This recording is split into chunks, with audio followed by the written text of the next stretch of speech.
Sebelum kita lanjutkan dialog bersama dengan LSI JA Mas Haji, kami ajak Anda bergabung bersama dengan rekan kami ada Iman Fajar yang saat ini berada di posko pemenangan Pramono, Anung dan juga Sidul. Iman, bagaimana suasana dan juga pernyataan dari Pramono dari lokasi Iman Fajar?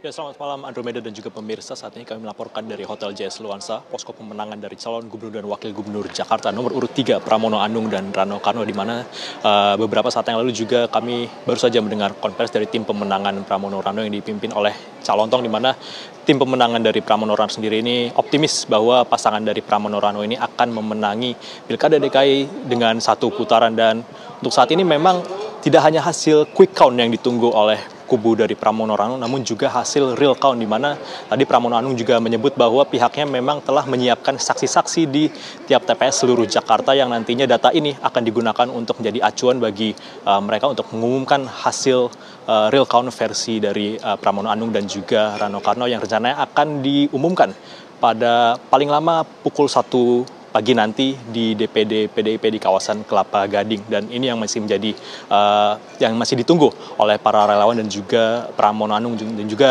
Rano Karno, di mana memang tadi juga Pramono Anung menyebutkan bahwa hingga saat ini dirinya masih menunggu hasil dari quick count dan juga real count yang sedang dikumpulkan oleh timnya ini. Ya, memang untuk sementara pasangan dari Pramono Rano ini menurut hasil quick count juga unggul hampir 50%, yang memang ini menjadi angin segar bagi para relawan dan juga Pramono Rano yang semakin optimis bahwa mereka akan memenangi pilkada ini dengan satu putaran. Dan tentunya ini kita masih menunggu apakah nantinya hasil akan menguntungkan bagi pasangan Pramono Rano ataupun justru ada hasil lain yang kemudian menentukan apakah nantinya pilkada DKI akan berlangsung selama satu putaran atau dua putaran. Tentunya kita akan menantikan bagaimana hasilnya pada malam hari ini. Sementara itu, Andro, kita kembalikan ke studio.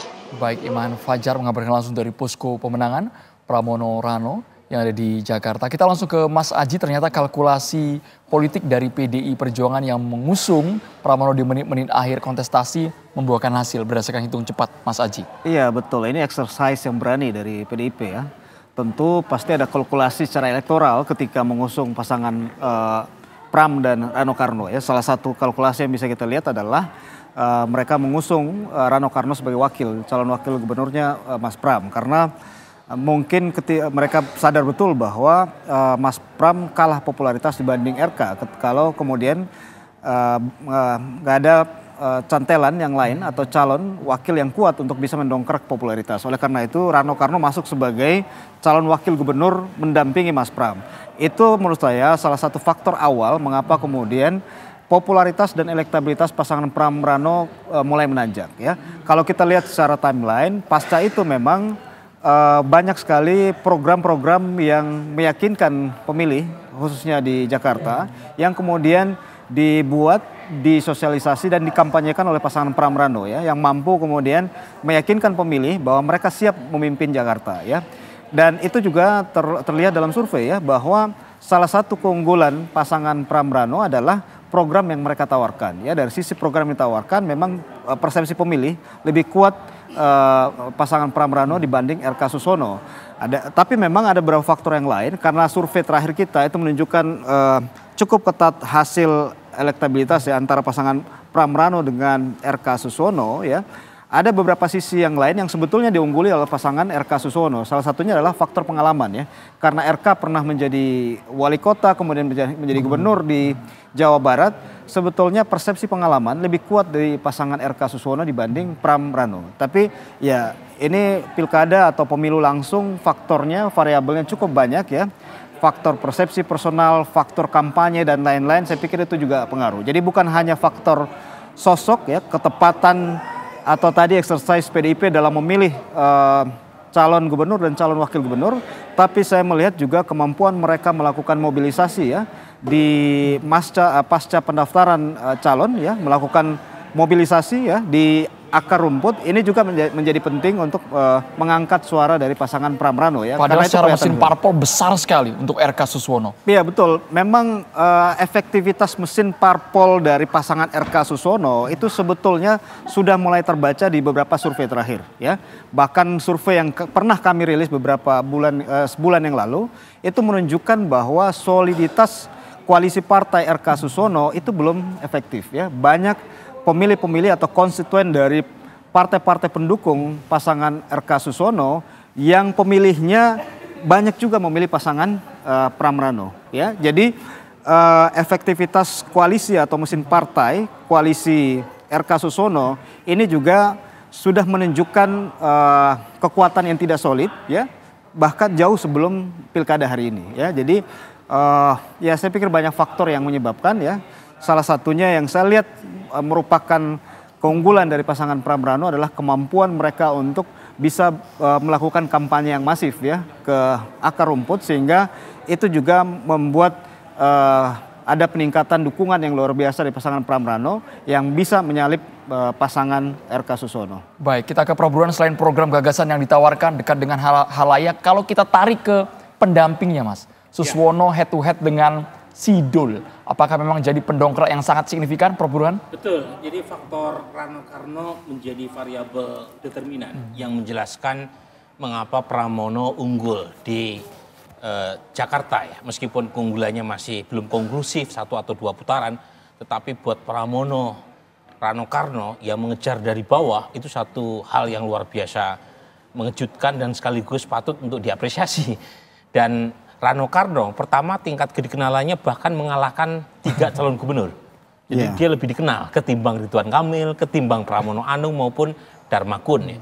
Kemudian yang kedua, tingkat kedisukaan juga lebih disukai dibanding semua calon gubernur dan calon wakil gubernur. Jadi Rano Karno ini satu pilihan yang tepat yang sekali lagi menunjukkan ijtihad politik Ibu Mega dalam kasus di Jakarta itu bukan hanya benar secara elektoral. Nah, jangan lupa, Andro, ijtihad itu kalau salah aja dapat 1 pahala, apalagi benar, dapat 2. Gitu kan. Nah ini yang dinikmati oleh PD Perjuangan ya di Jakarta karena berhasil mendobrak dominasi Kimples di provinsi kunci seperti Jakarta. Karena kalau secara awam kami melihat sepertinya Sidul memang jauh lebih populer dibandingkan Pram. Awalnya banyak pula persepsi kenapa tidak Sidulnya yang nomor 1. Pramnya yang jadi pendamping, ada juga kan anggapan juga begitu ya, Burhannya.